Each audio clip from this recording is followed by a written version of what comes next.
안녕하세요. 현재 서울에서 과일 가게를 운영하고 있는 40대 남성입니다.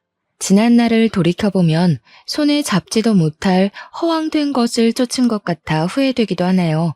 20대 때는 성공하는 것에 집착했고 30대 때는 물질적인 것에 집착하며 어떻게든 경제적으로 성공을 해야 한다는 생각에 사로잡혀 있었으니까요. 하지만 40대가 되고 나니 이 모든 것이 허황되었다는 걸 알게 되었는걸요. 그래서 비슷하던 수준이던 친구들이 경제적으로 더 잘 나간다는 소리를 들어도 아무렇지 않게 된 것이겠지요.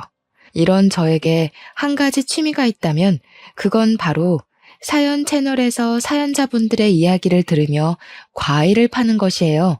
인간 같지 않은 못된 사람들 때문에 상처받고 괴로워하는 사연을 들을 때면 가슴이 아려오곤 합니다. 사연자분들 또한 가슴에 묻어두었던 상처를 꺼내기 위해서 수많은 시간이 걸렸겠죠.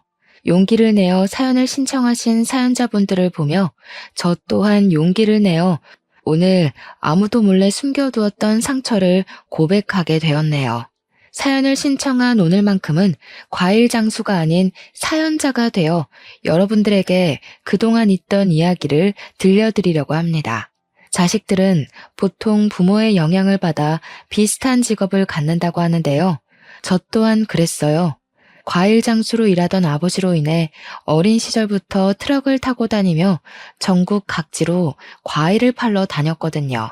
아버지께서는 돈을 못 버는 날이라도 꼭 아들은 저에게만큼은 따뜻한 국밥을 사주실 만큼 다정하고 가정적인 분이셨습니다. 하지만 이런 아버지의 다정함과는 별개로 저희 가족은 참 가난하게 살았네요.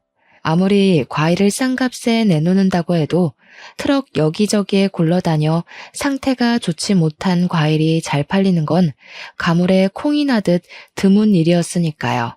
그래서 어머니께서는 부족한 생활비를 메꾸기 위해 열심히 부업을 하며 일을 하셨죠.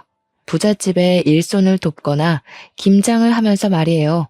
아버지께서는 어머니께서 고생하시는 것이 모두 자신의 탓이라며 항상 마음 아파하셨어요. 부르튼 어머니의 손을 볼 때면 눈물을 흘리시기도 했고요. 그렇다고 해서 어머니가 아버지와 결혼한 자신의 신세를 후회하거나 아버지를 원망하는 일은 없었습니다. 어머니께서도 늘 다정하고 가정에 헌신하는 아버지를 깊이 사랑했거든요. 따뜻하고 정이 많은 아버지와 그런 아버지를 마음 깊이 사랑하는 어머니 덕분에 저희 가족은 가난해도 화목할 수 있었는걸요. 하지만 가난은 이러한 소소한 행복을 누릴 기회조차 앗아가 버리더군요. 저희 가족에게서 제일 소중한 것을 빼앗아가면서 말이에요. 경찰의 눈을 피해 과일을 팔던 아버지께서 단속을 피하려 무리하게 운전을 하시던 도중 교통사고를 당해 그만 그대로 눈을 감고 만 것이었죠. 아무런 예고 없이 들이닥친 아버지의 부재는 저희 가족의 삶을 송두리째 흔들기 충분했어요. 하지만 인정도 없는 가난은 아버지의 부재를 슬퍼할 겨를도 주지 않았습니다. 있는 돈 없는 돈을 털어 진행한 아버지의 장례식이 끝난 후 집으로는 수많은 독촉장이 날아왔는데요. 아버지의 빈자리에 제일 슬퍼하던 어머니께서는 그 독촉장들을 보신 후부터는 한 방울의 눈물도 흘리지 않으시더군요. 대신 두 손을 걷어붙이고 일을 하기 시작하셨죠. 부잣집의 가정부로 3년 동안 일을 한 어머니께서는 악착같이 돈을 모아 과일 가게를 차리셨습니다. 어머니께서는 아버지의 사고 이후 죽이 되던 밥이 되던 가게를 차려야겠다고 결심을 하셨거든요. 어머니께서 과일 가게를 운영하실 동안 저 또한 과일 장수로 일하며 시간을 보냈어요. 일하다 보니 시간은 훌쩍 흘러 어느새 25이란 나이가 되었고요. 어머니께서는 하루빨리 좋은 처자를 만나 결혼을 하고 가정을 꾸리길 바라셨지만 어머니께서 결혼 이야기를 할 때면 씁쓸한 미소를 지을 뿐이었네요. 가난한 데다가 홀어머니까지 모신 남자에게 시집을 올 여자는 아무도 없는 거잖아요. 그런데 한평생 박복한 세월을 보낸 것을 불쌍하게 여겨서인지 저에게도 결혼할 기회가 찾아오더라고요. 상대는 과일 가게 맞은편 작은 중소기업에서 격리로 일하는 단골 손님이었죠. 여자는 항상 생글거리는 낯으로 사과를 한 바구니씩 사갔는데요. 눈이 펑펑 내리던 추운 겨울, 여자는 퉁퉁 부은 눈을 하고선 사과를 내달라고 하더군요. 연유를 묻자 결혼을 약속한 남자 쪽 집안에서 여자의 어머니께서 다방을 운영한다는 이유로 파혼을 요구했다고 말을 했어요. 어린아이처럼 눈물을 흘리는 여자의 모습을 보자 마음이 좋지 않았습니다. 그래서 더 챙겨주려고 노력을 한 것이었죠. 그리고 이런 연민은 시간이 지나자 사랑이 되었어요. 여자를 만나기에는 턱없이 부족한 환경이기에 마음을 밀어내보려 했지만 쉽지가 않았고 결국 여자에게 고백을 한 후 만남을 이어갔고요. 만난 지 3년이 지난 후 결국 저희는 부부의 인연을 맺게 되었답니다. 결혼한 후 아내에게 참 감사했어요. 아내가 아니었다면 평생 홀로 외롭게 살았을 테니까요. 그런데 어머니께서는 저의 생각과는 다른 듯 보였습니다. 장모님이 다방을 운영하는 것을 탐탁지 않게 생각하시던 어머니께서는 아내 또한 반기지 않으셨죠. 어머니께서는 불같은 성정을 지닌 것에 비해 마음은 누구보다 여리고 정이 많으셨기에 같이 얼굴을 맞대고 살다 보면 아내에게도 정을 붙일 거라 생각했는데요. 어머니께서는 이런 기대를 산산이 조각내시고 말았네요. 잘해보려 노력하는 아내의 모습을 볼 때면 아내의 안 좋은 점을 찾기 위해 두 눈을 부릅뜨셨으니까요. 어디 결혼까지 한 여자가 해프게 웃음을 흘리고 다녀? 어머니, 그게 무슨 말씀이세요? 물건 파는 장사꾼 입장에서 손님한테 과일만 내드릴 수도 없는 일이잖아요. 어머니께서 더 잘 아시면서. 그냥 매번 저희 가게에서 과일 사가시는 게 감사해서 사과 하나 더 넣어드린 것 뿐이에요. 아이고, 말이나 못하면 온 동네 남정네들 한 실실 웃음이나 흘리고 다니는 주제에 어디 시애미한테 큰 소리야? 그냥 두면 우리 아들 두고 바람 피울 게 뻔한데 이런 식으로 다른 남자들한테 한눈 팔고 다닐 거면 당장 이혼해라. 멀쩡한 우리 아들 고생시키지 말고. 어머니, 아무리 제가 마음에 안 드셔도 그렇지 어떻게 결혼한 지 1년도 안 된 며느리한테 이혼하란 말씀을 하실 수가 있으세요? 참나, 애비도 없이 웃음 팔고 다니는 애미랑 둘이 살았다길래 눈칫밥 몇 번 먹여주면 제 발로 떨어져 나갈 줄 알았는데 너도 참 독하구나. 그러니까 멍청한 척 순진한 척 떨면서 세상 물정 모르는 순진한 우리 아들을 깨웠겠지. 좋다. 못 알아먹는 것 같으니 내가 친히 알려주마. 난 더럽게 서방 아닌 남자들 주머니에서 나온 돈으로 먹고 사는 네 애미도 그런 돈으로 먹고 자란 너도 아주 치가 떨리도록 싫다.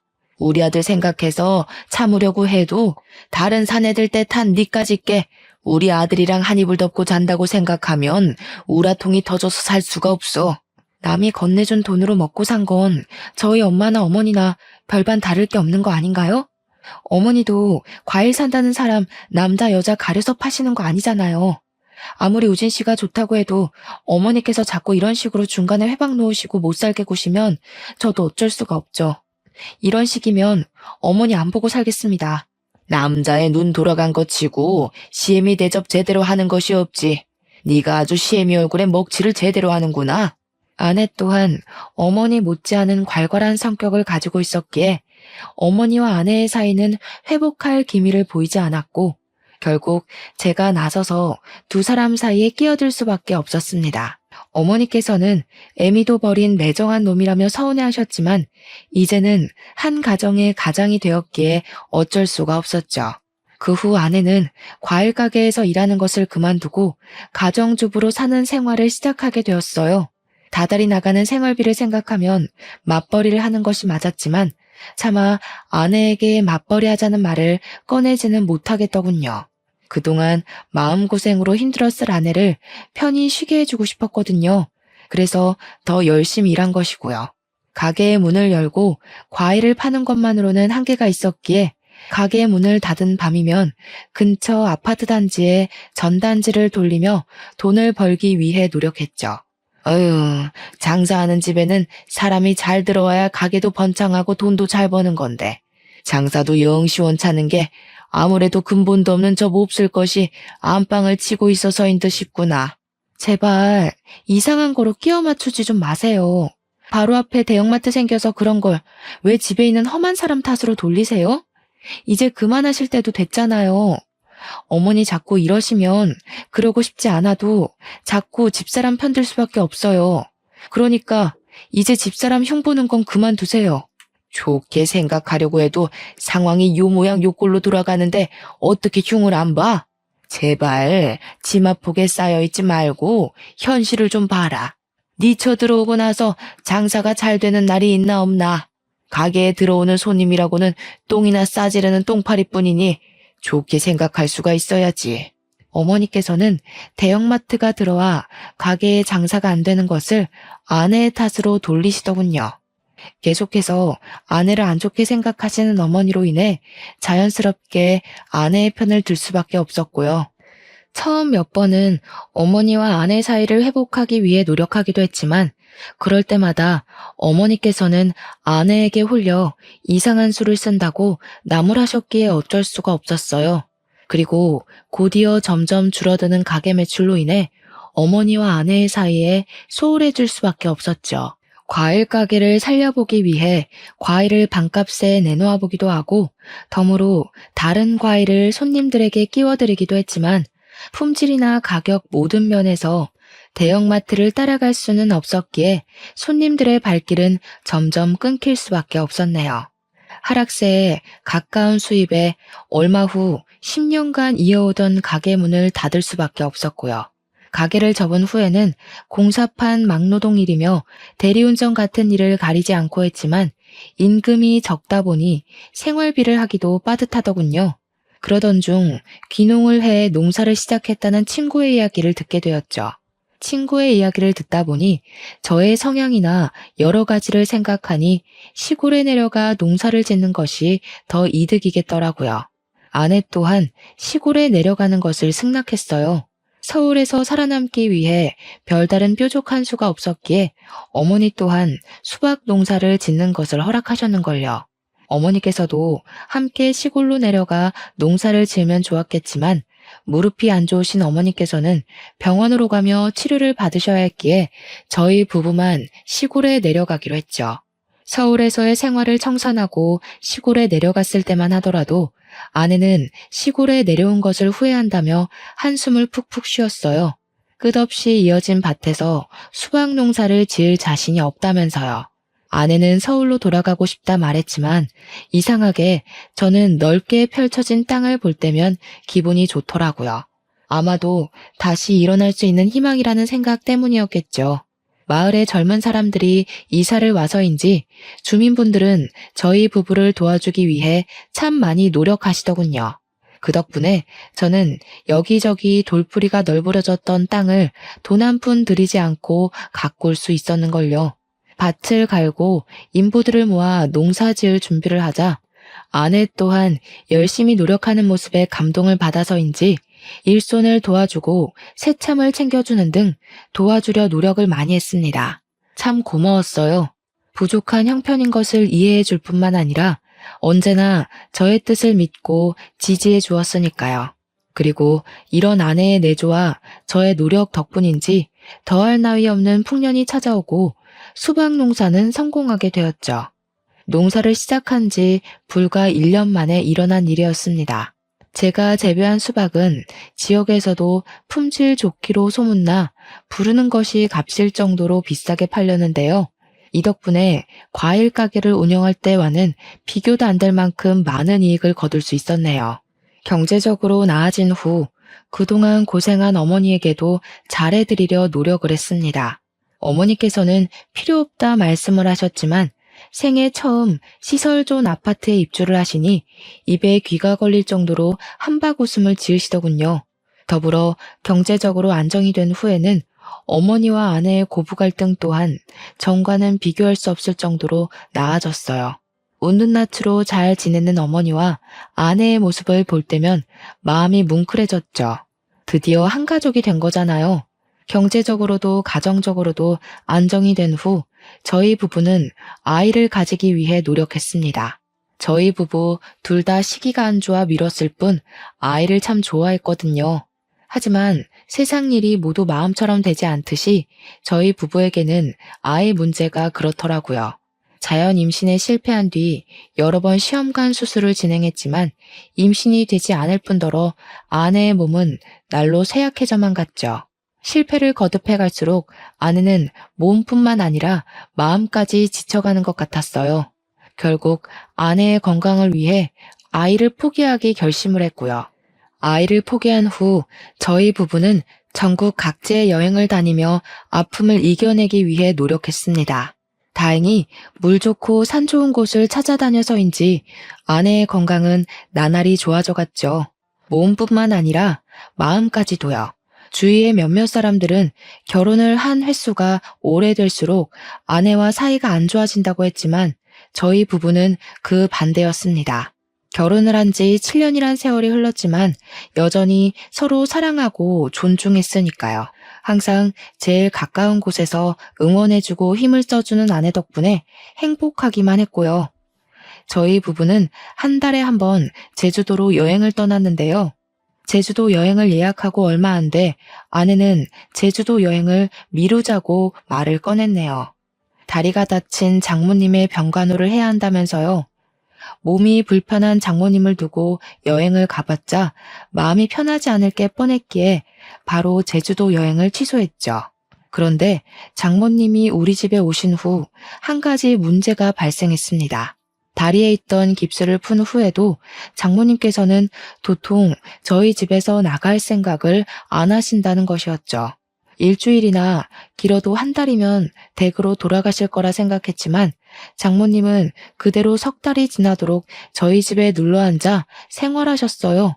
물론 장모님께서 조용히 요양하실 목적으로 오셨다면 상관이 없었지만 장모님께서 도리어 자신의 친구들을 불러 밤이고 낮이고 술판을 벌이셨죠. 일찍 잠자리에 들고 꼭두 새벽에 일어나 일할 준비를 하는 저에게 이런 장모님의 행동은 치명적이었고요. 차마 장모님에게 대놓고 말할 수가 없어 아내에게 은근히 눈치를 주었는데요. 처음 몇 번은 사과하며 중재를 하려던 아내조차 시간이 지나자 미안한 신용은커녕 적반하장으로 나오며 오히려 저를 나무랐어요. 당신 참 너무하다. 우리 엄마가 평생 집에 있겠다는 것도 아닌데 그깟 술상 버리는 게 뭐가 어떻다고 자꾸 눈치를 줘? 처음에는 하늘의 별이라도 따줄 것처럼 굴더니 이제 결혼한 지 수십 년도 더 지났다 이거야? 갑자기 그 얘기가 왜 나와? 내가 뭘 어쨌다고. 그게 아니면 갑자기 우리 엄마 내쫓으려는 이유가 뭔데? 이런 대우받을 줄 알았으면 처음부터 결혼도 안 하는 건데. 당신 솔직히 말해봐. 겉으로는 직업에 귀천이 없다. 우리 엄마 직업 이해한다. 말은 그렇게 해도 속으로는 어머니랑 똑같이 다방 차린 우리 엄마 욕하면서 다 늙어서 웃음이나 실실 파는 여팻네라고 생각하는 거지? 아니라고 잡았대도 당신 얼굴에 다 쓰여 있어. 우리 엄마 무시한다고. 우리 엄마한테 어떻게 그럴 수 있어? 내가 언제 장모님을 무시했다고 그래? 당신이야말로 장모님 생각하는 거 반만이라도 나한테 써봐. 나 수박 농사 시작한 후로 길어야 하루에 5시간 자면서 버텨 돈 벌어야 하니까. 그 돈으로 당신 손에 물 안 묻히고 호강시켜주면서 살게 해주려고. 이장님도 그러시더라? 자식도 없는데 마누라 고생 안 시키겠다고. 새참도 알아서 해결하고 일도 소처럼 하는 건 이 동네에서 나밖에 없다고. 어떻게 다른 사람도 다 하는 걸 제일 옆에 있는 당신이 몰라? 내가 뭐 대단한 걸 바란 것도 아니고 잠이라도 편하게 자려고 장모님 술자리 갖는 거 좀 줄여달라고 하는 게 그게 그렇게 큰 잘못이야? 그러지 말아야지 100번 1000번 다짐을 했지만 자꾸만 장모님을 감싸는 아내를 보니 어쩔 수 없이 언성을 높이게 되더라고요. 높아진 목소리가 들렸는지 거실에서 친구들과 술판을 벌이고 있던 장모님께서는 안방으로 건너오셨습니다. 솔직히 전후 사정을 다 알게 된다면 장모님께서도 당연히 자신이 잘못을 인정하실 거라 생각했는데요. 장모님께서는 오히려 입속을 이죽거리며 팔짱을 끼고 저를 노려보시더군요. 집안의 가장이라는 사람이 이렇게 속이 좁아서야 어디에다 써먹으라는지. 손가락 하나 안 들어갈 것처럼 좁아터진 속 가진 자네랑 산 우리 딸 세월이 아까울 지경이네. 집에 마누라가 이쁘면 처갓댁에 말뚝을 박는다고 하던데. 장모가 술상 몇 번 버렸다고 마누라를 휘어잡을 정도면 자네 그동안 우리 딸을 얼마나 발 아래로 봤다는 건가? 내가 속이 터져서 할 말이 없네. 우리 딸이 어디가 어때서 자네같이 별 볼 일 없는 사람한테 천대까지 받으면서 살아야 하나 이 말이야. 어디 우리 딸 아니었으면 나무 토막처럼 고지식한 자네가 결혼이나 했을 줄 아나? 내가 거기 기가 쳐서 말이 안 나오네. 됐어 엄마 그만해. 어차피 어머니랑 똑같이 귓구멍이 막혀서 말해줘도 몰라. 다른 집이었으면 머리에 나사 하나 빠진 것 마냥 헬렐레 하는 사위 진작 내치고 새로 들였을 걸세. 참나 기가 막혀서 장모가 떡하니 앞에 있는데도 내쫓으려고 눈이 벌걸 정도면 뒤에서는 얼마나 흉을 봤을런지. 누가 보면 아주 대단한 벼슬자리에라도 나간 줄 알겠다. 고작 이런 총구석에서 소똥 묻혀가며 농사가 짓는 주제에 원선이 넌 시댁가거든 네 시모 안방이나 들어가 봐라. 혹시 아니? 대단하신 농사꾼 사위께서 하도 처갓댁 흉을 봐서 안방에 계신 시모께서 부적이라도 썼을지. 제 딴에는 아내를 위해 개인의 생활까지 포기하며 노력을 했다고 생각했는데 참 허탈하더군요. 지금까지 저 혼자만 아내를 위해 노력한 것이라는 것을 알게 된 거잖아요. 장모님의 태도를 보니 확신이 섰죠. 그동안 아내는 저를 존중하고 사랑한 것이 아닌 자신의 편안한 생활을 위해 사랑한 척 한 것이라는 것을요. 아내라도 저의 편이었다면 마음이 이렇게까지 상할 일은 없었겠지만 정작 중요한 아내마저 장모님과 한 통속이라 생각하니 도저히 힘을 낼 수가 없었는걸요. 아내에 대한 믿음은 파도가 휩쓸고 간 모래성처럼 한순간에 무너져 내렸고요.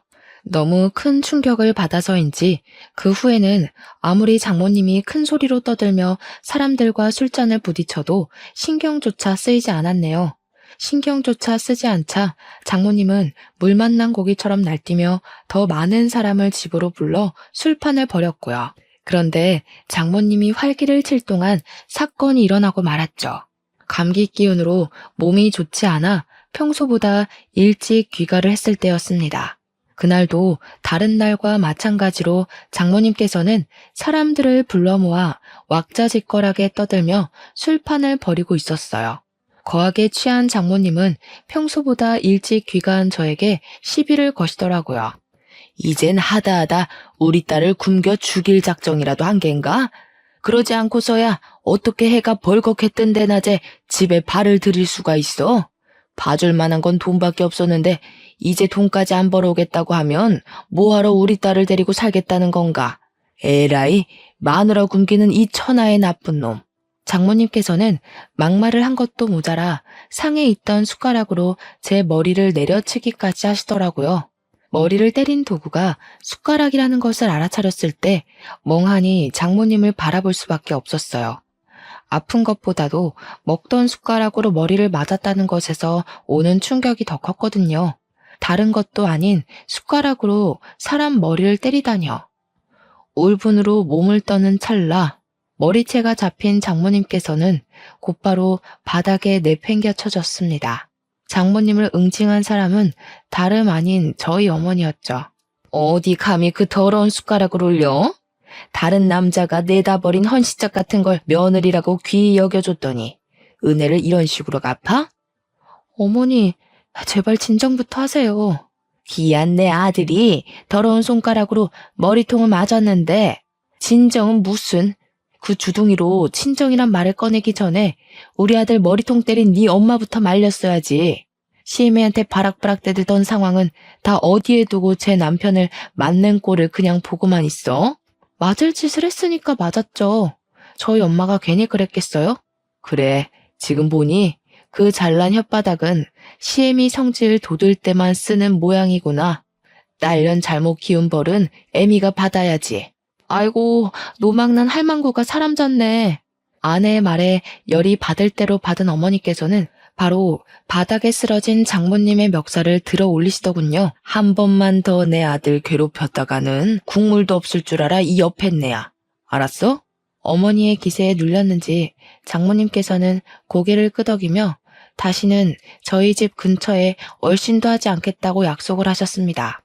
그 길로 장모님께서는 쫓겨나다시피 저희 집을 나가셨죠. 장모님이 집을 나간 후 아내는 한동안 저와 말 한마디 섞지 않으려고 하더군요.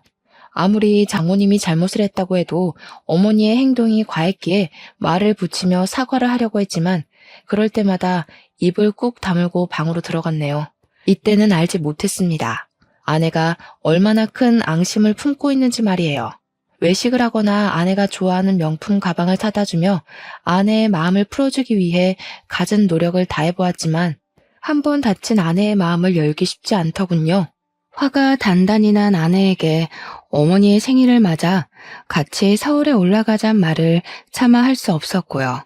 오해하실까 변명을 둘러댔지만 어머니께서는 눈치를 챘는지 혀를 차셨죠.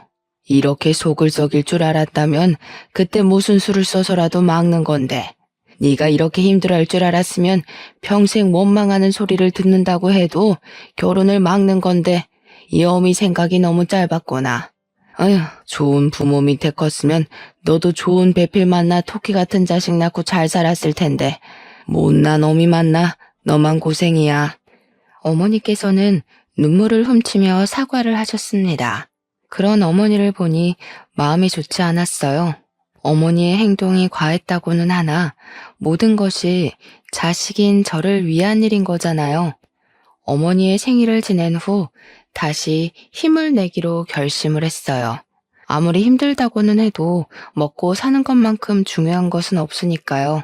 하지만 마지막 희망이던 수박 농사마저 처참하게 무너지며 저는 그대로 곤두박질 치고 말았네요. 쏟아지는 폭우로 인해 수박 농사가 쫄딱 망해버린 것이죠. 멈출 기미가 없이 쏟아지는 폭우를 맞고 자란 수박은 당도는 물론 품질까지도 최하위로 떨어졌습니다. 상품 가치가 없을 정도로 말이에요. 어떻게든 재기하기 위해 팔방으로 뛰어다녔지만 한 번 망한 농사를 다시 되살리는 것은 쉬운 일이 아니더군요. 대출까지 끌었으며 버텨보려 했지만 모든 것은 물거품처럼 한순간에 무너지고 말았어요. 결국 저는 잔뜩 늘어난 빚만 가지고 수박 농사를 포기해야 했고요. 경제적으로 무너지고 난 후 아내는 툭하면 돈 이야기를 걸고 넘어지며 시비를 걸었습니다. 다른 농사꾼들의 밭일을 도우며 어떻게든 아내만큼은 편히 살게 해주려 애를 썼지만 아내의 눈에 그런 정성은 보이지 않는 듯 싶었죠. 그러다 보니 고된 일이 끝난 후 자연스럽게 술을 마시게 되더군요. 그리고 거하게 취한 밤 어머니에게 전화를 걸었는데요. 정작 전화를 받은 것은 어머니의 가장 친한 친구였습니다. 아이고 우진아, 이 일을 어쩌면 좋으냐. 네 엄마가 쓰러졌어. 이놈아, 당장 서울로 올라와라. 근데 어머니가 쓰러지시다뇨. 그게 무슨 말씀이세요? 어머니가 어디 다치시기라도 했다는 말씀이세요? 조금 다쳤으면 네 엄마가 전화를 받았겠지.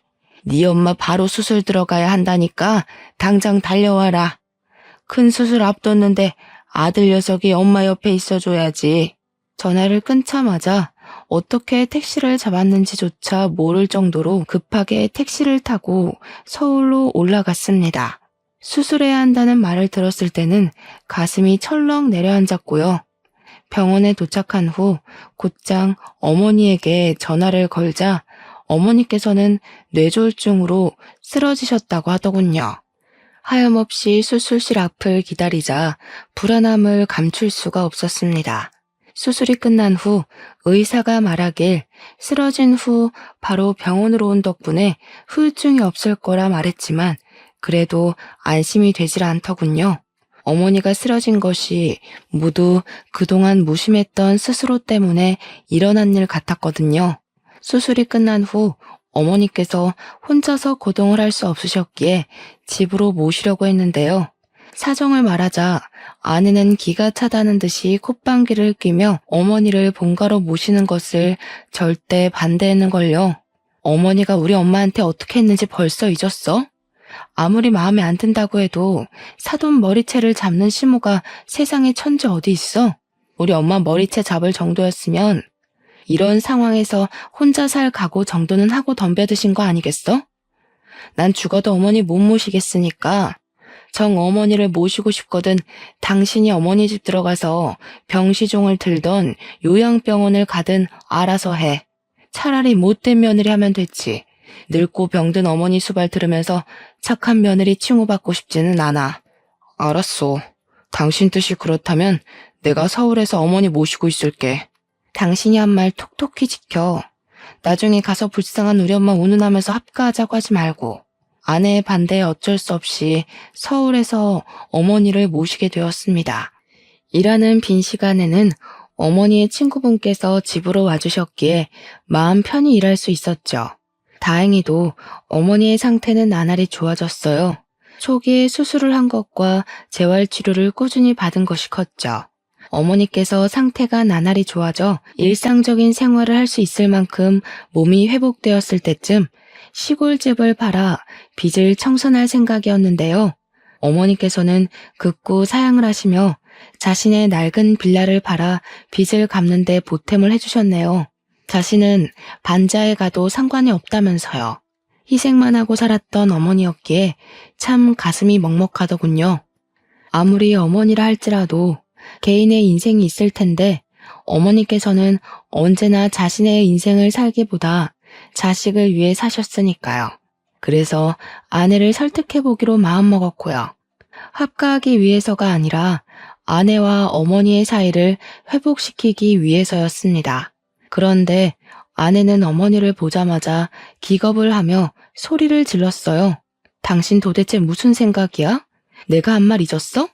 다시는 어머니랑 얼굴 맞대고 싶지 않다니까? 내가 왜 우리 엄마 머리채까지 잡은 당신 엄마랑 부딪히고 살아야 하는데 내가 말했지. 저 말하는 꼬락서니 좀 봐라. 아주 지혜미를 쏙 빼닮았구나. 아무리 핏줄은 닮은다지만 아주 못된 것만 쏙 빼닮았어. 어디 그 못된 피는 대대로 물려주기라도 한다돈? 어머니가 하실 말씀은 아니죠. 위아래도 없이 사돈 머리채도 잡으시는 분이 못된 피를 운운하다뇨. 제가 나쁜 피를 물려받았으면 어머님 아들은 어머님한테 줄줄이 망하는 피만 물려받았겠네요. 이 사람 매번 한 일마다 망하는 걸 보면 그래, 네가 언젠가는 그럴 줄 알았어. 우리 아들 주머니에서 돈이 떨어지니까 드디어 네가 기어코 본성을 드러내는구나. 에라이 이 못된 년. 네 애미처럼 똑같이 벌 받아봐라. 어머니, 지금 뭐 하시는 거예요? 어머니, 도대체 왜 이러세요? 어머니께서는 이성을 잃고 아내에게 달려들어 또다시 머리채를 잡으셨습니다. 비의 어머니를 말렸지만 이미 어머니의 손에는 아내의 머리카락 뭉텅이가 잡혀 있었어요. 자신의 머리가 빠진 것을 본 아내는 기겁하며 짐을 챙겨 현관문으로 나섰고요. 황급히 아내를 붙잡아 보았지만 공포에 질린 아내는 잡는 손길을 뿌리쳤죠. 이거나 당신 못 봤어? 어머니 손에 뽑힌 내 머리카락. 이대로 가다간 어머님이 내 머리채가 아니라 내 머리까지 뽑을 텐데 무서워서 내가 어떻게 살아. 내가 어머니 대신 사과할게. 우리 이러지 말고 말로 하자. 제발 이러지 마. 차라리 평생 과부로 살면 살았지 더 이상 며느리 쫓아내고 싶어 안달난 시모랑은 못 살아. 붙잡으려 했지만 아내는 이미 집을 나간 후였습니다. 아내와 갈등이 있기는 했지만 이혼할 생각은 죽어도 없었기에 아내의 행적을 수소문하기 시작했죠. 하지만 이미 아내 주변 사람들은 입을 맞춘 듯 하나같이 아내의 행방에 대한 귀뜸조차 해주지 않더군요. 장모님은 두말할 것도 없었고요. 내가 왜 자네한테 우리 딸내미 행적을 알려줘야 하나?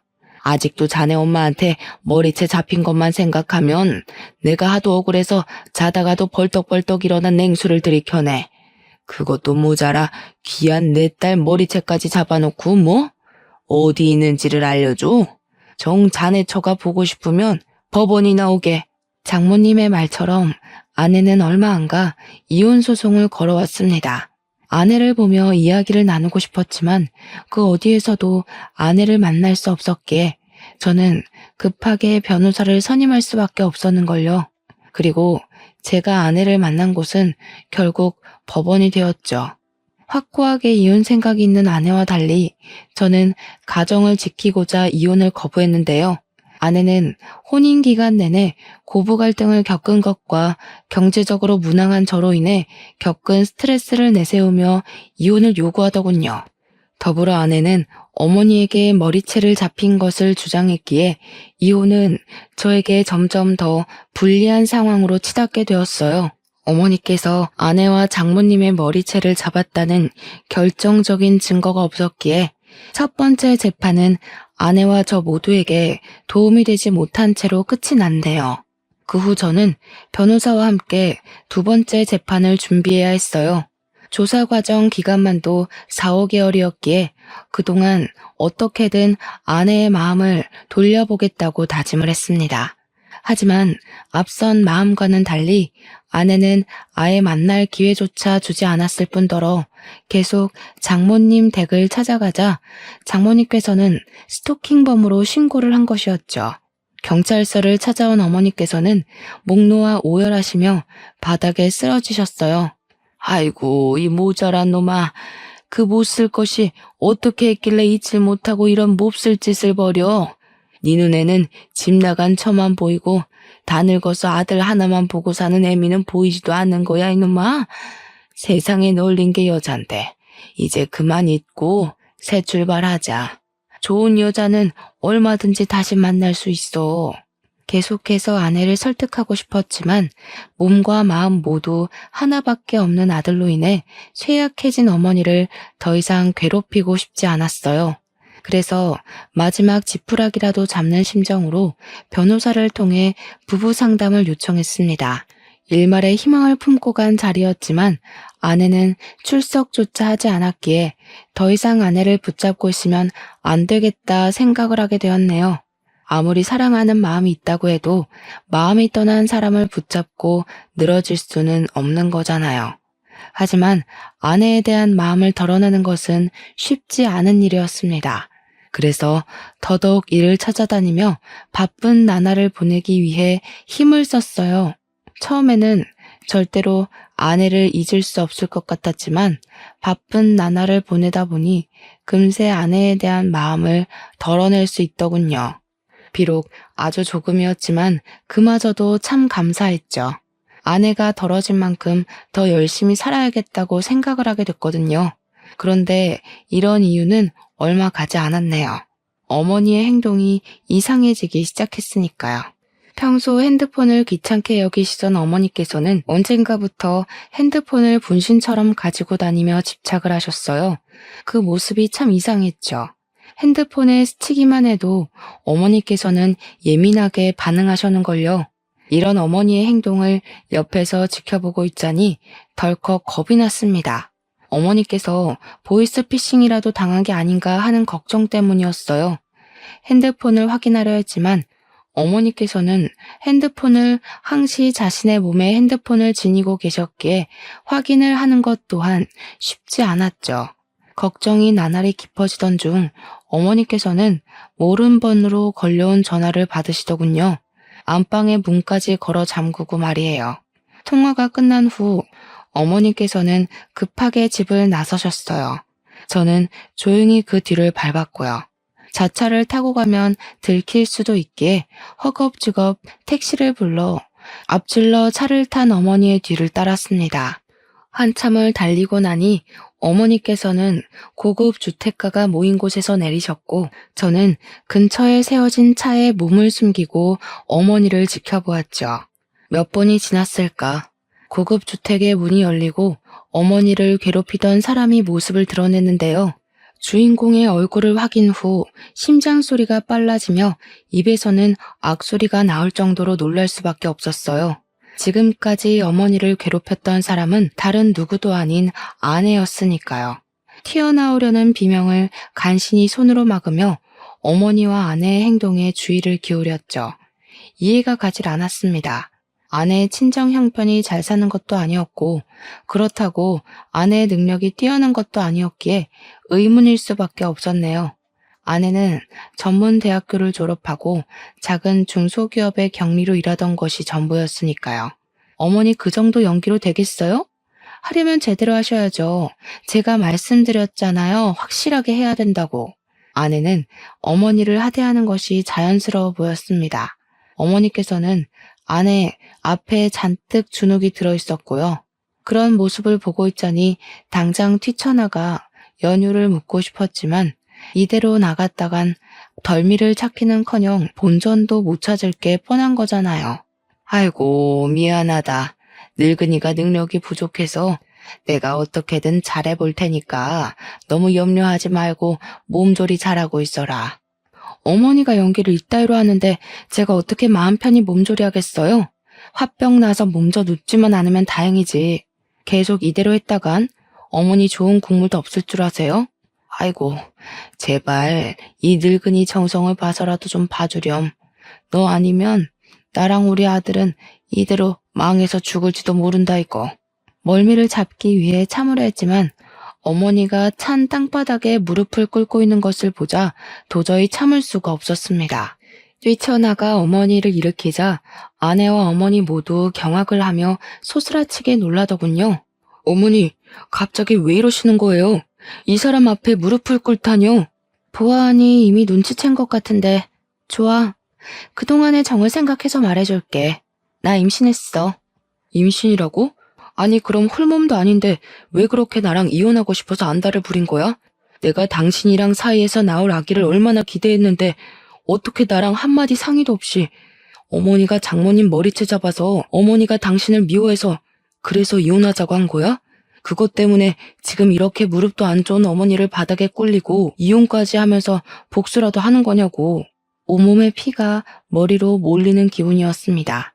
그동안 아내와의 사이에서 아이를 얼마나 간절히 원했는지 제일 잘 아는 사람이 한마디 상의도 없이 이 중대한 일을 숨기고 이혼을 준비하다뇨. 기가 차다 못해 어이가 없어 화조차 나지 않았죠. 제가 혼란스러워하는 동안 아내는 박장대소를 하며 팔짱을 끼웠네요. 내가 정신 나갔냐? 당신같이 돈 떨어진 사람 애를 갖게? 그리고 당신이랑 사이에서 애가 생겼으려면 진작에 생겼겠지. 결혼 생활 8년 동안 낌새조차 안 보였는데 애가 컵라면도 아니고 갑작스럽게 생긴다는 게 말이 돼? 하여간 꿈도 야무지다니까. 그럼 뱃속에 있는 애는 어떻게 설명할 건데? 다른 곳에서 씨라도 받아왔다 이거야? 맞아. 당신이랑 비교도 할 수 없을 만큼 돈 많은 사람 씨를 받았지. 이렇게 좋은 집에서 아랫사람들 누리며 호사스럽게 살 수 있었으면 진작 그 일을 만나는 건데 나한테 후회되는 게 있다면 그건 헌신같이 아무짝에도 쓸모없는 당신이랑 결혼한 거야. 당신이랑 결혼하고 나서 나도 찢어진 신발처럼 구질구질하고 너덜거리게 살 줄 알았으면 당신 같은 인간이랑 결혼하는 일은 죽어도 없었을 거라고. 그래서 구질구질한 나랑 살기 싫어서 다른 남자랑 바람이라도 피웠다 이거야? 그래. 나도 팔자 한번 바꿔보려고 뱃속에 있는 금줄 내세워 욕심 한번 내봤다.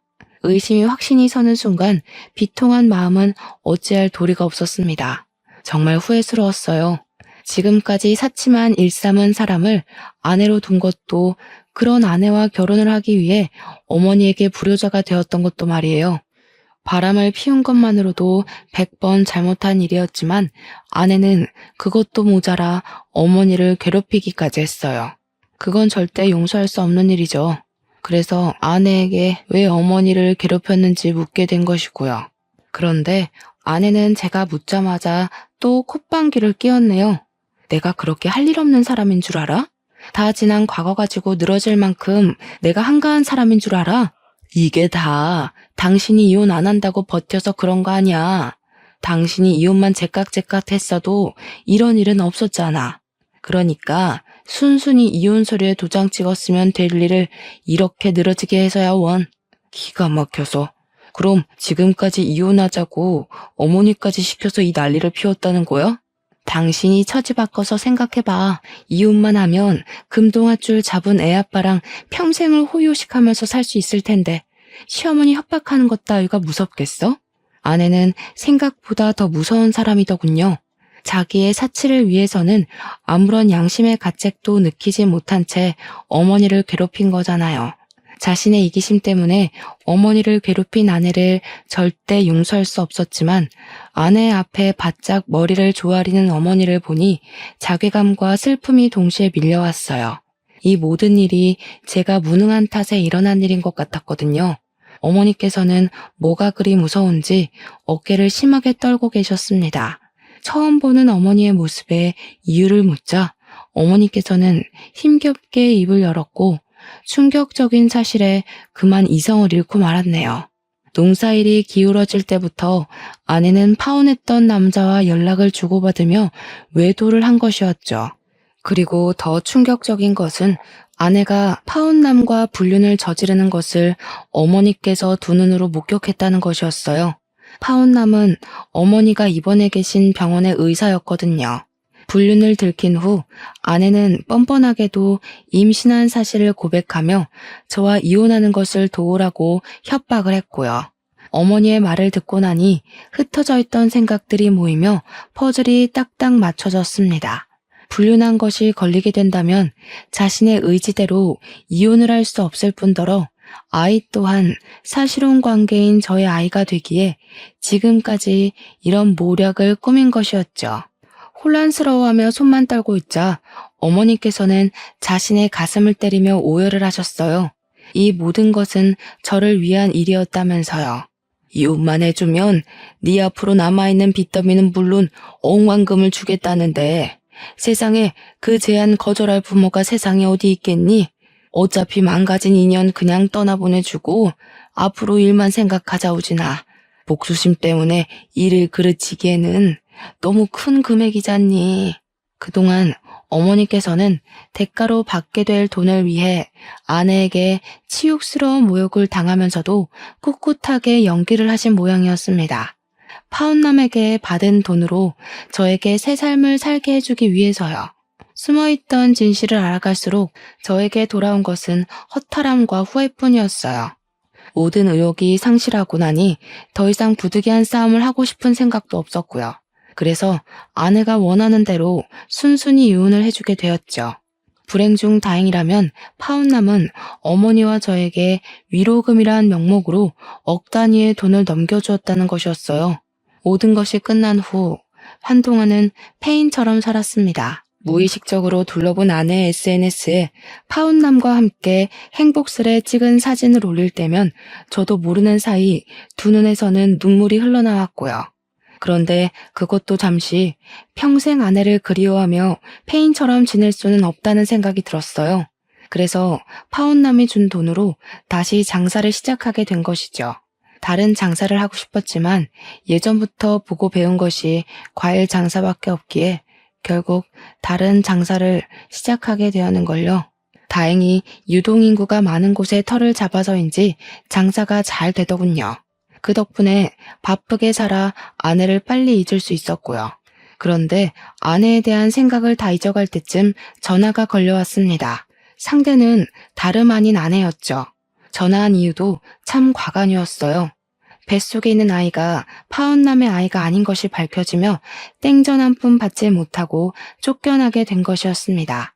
아내는 파혼남뿐만 아니라 다른 남자와도 양다리를 걸친 것이죠. 씨도 안 준 엄한 놈한테 전화할 게 아니라 애아빠한테 전화해야 하는 거 아니야? 그랬으면 내가 당신한테 전화했겠어?